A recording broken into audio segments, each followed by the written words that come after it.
이 무너져 내린 아파트의 모습, 완전히 어디 해외 토픽에서나 보는 듯한 그런 모습이죠. 특히 중국 같은 데서 건설 중인 아파트가 자주 붕괴되는데 부실 시공, 그러니까 철근을 규정대로 사용하지 않고 콘크리트 강도를 규정에 맞게 사용하지 않고, 그래서 이런 사건이 많이 나는데, 우리나라에서도 근래에 이런 부실 시공에 따른 건물의 하자나 뭐 붕괴 이런 게 엄청 자주 일어납니다. 그러니까 이런 부실 붕괴 급증이 현재 만연하고 있는 건설 현장의 어떤 외국인 노동자, 그리고 불법 체류자, 외국인 노동자와 불법 체류자의 무분별한 투입으로 인한 품질 관리가 제대로 되지 않은데 따른 원인이 크다, 이런 방송을 제가 했었는데요. 저는 한 10여 년 전부터 우리나라에서 이렇게 건물 붕괴, 무슨 건설 중인 교량 붕괴, 거푸집 붕괴, 그 다음에 뭐 리모델링 하고 있는 어떤 건물 붕괴, 부실 시공, 뭐 최근에는 타워 크레인 사고도 많죠. 이런 게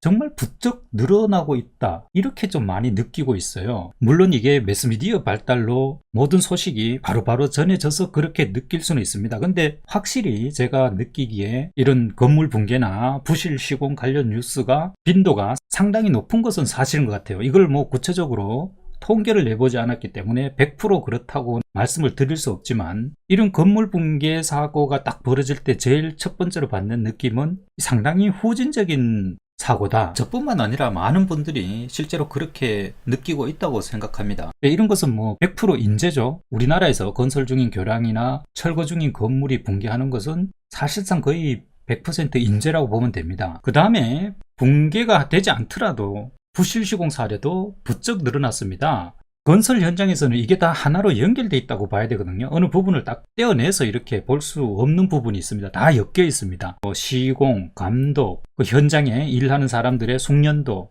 투입 인원, 자재, 모든 게 다 엮여 있기 때문에 이런 부실 시공, 붕괴 이런 것을 보려면은 우리 건설 현장 전반을 봐야 되고, 그러다 보면 이게 또 우리나라 건설 산업의 구조적인 문제를 들여다보지 않을 수 없는 그런 상황입니다. 자, 우리나라 건설 산업의 구조적인 문제가 그럼 뭘까요? 우리가 많이 듣고 있는 최저 낙찰가에 의한 하도급, 하청, 하도급에 또 하도급, 재하도급, 이러다 보니까 제일 아래층에서는 외국인 노동자와 불법 체류자를 건설 현장에 최대한 많이 동원할 수밖에 없는 이런 현실로 또 이어지는 거죠. 맨 아래층에서 이윤을 남기기 위해서 이렇게 저임금 외국인 노동자를 동원하고 저가 자재를 쓰고 공기를 당기기 위해서 무리한 공사를 하고, 결국은 이게 또 안전 문제하고 연결되고, 특히 외국인 노동자의 그런 비숙련 문제, 이런 것도 건설물에 안전하고 또 직결되는 부분이잖아요. 이런 후진적인 건물 붕괴, 부실 시공이 너무 많은 거예요. 빈도가 너무 높고, 물론 예전에도 이런 구조적인 문제 때문에 부실 문제가 많았습니다. 삼풍백화점이나 성수대교 붕괴 이런 것은 아주 대표적인 사례죠.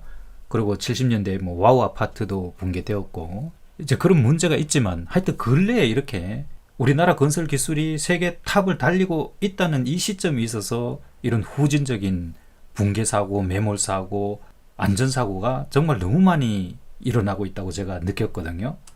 그래서 2010년 이제 전후해서 그 무렵부터 제가 이제 이게 혹시 건설 현장에서 급격하게 늘어난 외국인 노동자들하고 어떤 관계가 있는 것일까, 이런 막연한 생각을 가지고 있었는데, 제가 현장을 직접 취재를 한번 해보니까 이게 막연한 그런 저의 감이 아니고 사실이었던 겁니다. 예컨대 2016년에 제가 월간조선에 우리나라에서 제일 큰 새벽 인력 시장 4군데를 다니면서 우리나라 건설 현장의 외국인 노동자 실태를 한번 취재를 한 적이 있습니다. 이게 2016년인데 지금은 상황이 더 심해지면 심해졌지 개선이 되지 않았습니다. 당시에 벌써 여기 나오는 사람들의 90% 이상이 중국 동포 조선족들이다, 뭐 이렇게 얘기했는데요.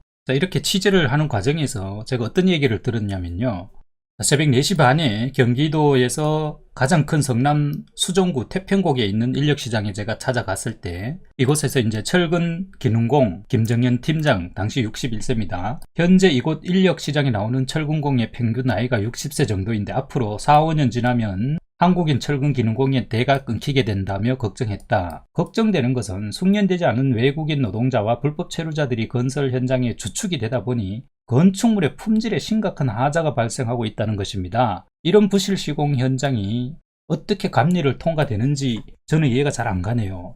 예, 현장에서 그냥 수십 년간 철근 숙련공으로 일하고 계신 분이 직접 이야기하고 있는 것입니다. 김 팀장은 비숙련 불법 체류 외국인들을 대규모로 고용하고 있는 우리나라 건설사들이 겉으로는 얼마간의 이윤을 남길지 몰라도 속으로는 다 썩어 들어가고 있는 실정이다. 자, 제일 중요한 부분입니다. 이 부분을 말씀드리려고 제가 이 기사를 인용하고 있습니다. 실제로 같은 아파트 건설 현장에서 한 구역은 외국인 기능공들이, 다른 구역은 순수 한국인들로 구성된 기능공들이 투입되어 아파트를 시공한 적이 있습니다. 그러니까 한 회사의 각 구역을 맡은 하청업체가 달라서 이런 일이 벌어졌는데, 외국인들이 작업한 곳에서 콘크리트 타설 도중 부실하게 결속된 철근이 내려앉으면서 재시공을 했습니다. 부실로 인한 재시공이 작기 때문에 공사 후 돈이 남는 게 아니라 도리어 까이는 적자 형태죠. 현상이 발생하는 것입니다.